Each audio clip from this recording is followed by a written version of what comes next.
Paracetamol and డైడ్రోజెస్ట్రాన్ ప్రెగ్నెన్సీలో సేఫా కాదా అని డిస్కస్ చేద్దామండి.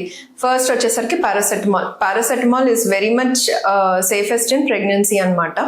At the same time most కామన్గా యూస్ చేసే మెడిసిన్ కూడాను లైక్ హెడేక్ అయినా లేదు అని అంటే బ్యాక్ ఏక్ దేనికి కూడాను కామన్గా యూస్ చేసే మెడిసిన్ పారాసెటమాల్. ఇది సేఫే, దీనికి ఏదైనా వాడితే సైడ్ ఎఫెక్ట్స్ ఉంటాయా లేదా అని మాత్రం వరి అవ్వద్దు. బట్ పారాసెటమాల్ కానీ ఏ మెడిసిన్ అయినా ప్రొలాంగ్గా డాక్టర్ అడ్వైస్ లేకుండా యూస్ చేయడం అన్నది కరెక్ట్ కాదు. మీరు లైక్ మినిమల్ యూసేజ్ లిమిటెడ్గా వాడితే మీకున్న సిమ్టమ్ అన్నది తగ్గిపోతుంటే సరే, లేదు మీ హెడేక్ కంటిన్యూ అవుతుంది, బ్యాక్ పెయిన్ కంటిన్యూ అవుతుంది, abdominal pain, wherever is the pain, అది మీరు పారాసెటమాల్ వేసుకున్నప్పటికీ 2 days అలా తగ్గట్లేదు అని అంటే దెన్ మీ కన్సల్టెంట్ ని సంప్రదించడం బెటర్ అనమాట. నెక్స్ట్ కమింగ్ టు డైడ్రోజెస్ట్రాన్ అనేది ప్రొజెస్ట్రాన్ మెడికేషన్ అండి. ఇది సాధారణంగా ఫస్ట్ ట్రైమెస్టర్ అంటే ప్రెగ్నెన్సీ కన్ఫర్మ్ అయిన తర్వాత డాక్టర్ ప్రిస్క్రైబ్ చేయడం జరుగుతుంది.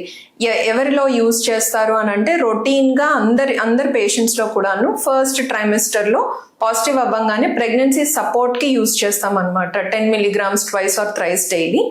అదే కాకుండా కొంతమందిలో ఏంటి అని అంటే కనుక ఎండోమెట్రియోసిస్ సమస్య ఉంటుంది. నాన్ ప్రెగ్నెంట్స్లో అయితే కనుక ఎండోమెట్రియోసిస్ లేదా లూటియల్ ఫేస్ డిఫెక్ట్ అని అంటాము. అంటే వీళ్ళలో షార్ట్ సైకిల్స్ ఉండడము, స్పాటింగ్ అలా అవ్వడము, వీళ్ళ యొక్క మిస్క్యారేజ్లోకి ల్యాండ్ అవ్వకుండా ఈ పేషెంట్స్కి మనము డైడ్రోజెస్ట్రాన్ అనేది పెట్టడం జరుగుతుంది అనమాట. సైడ్ ఎఫెక్ట్స్ డైడ్రోజెస్ట్రాన్కి ఏమీ అంతేమి ఉండవండి. సో మీ డాక్టర్ ప్రిస్క్రైబ్ చేసిన మేరకు డైడ్రోజెస్ట్రాన్ కానీ పారాసెటమాల్ కానీ యూజ్ చేసినంత వరకు there is no issue. Thank you.